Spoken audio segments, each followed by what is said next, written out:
I have a 2015 Jeep Grand Cherokee. I'm replacing the rear windshield wiper blade. It seems simple. It is, but it's not terribly intuitive. So the wiper replacement, the directions pictures literally said just take off the old blade, put on the new blade. Kind of funny, not as easy. They forgot a lot of stuff. So I obviously, because every car that this blade fits is going to be different. So on this one, so you can't pull the arm out. So what do? Well, there's a little plastic piece at the end. Just sort of grab it on the outside and fiddle with it, it'll open up, and then suddenly you can release the entire arm.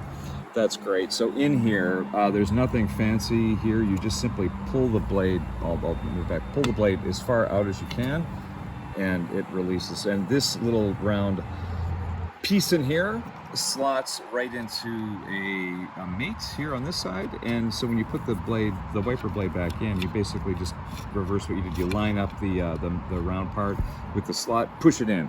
So I'll do that in a sec.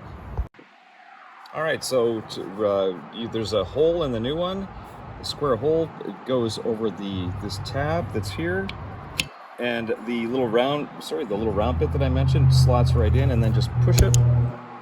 That's it. Okay. And then shut this tab. Done. Super easy once you know what's required.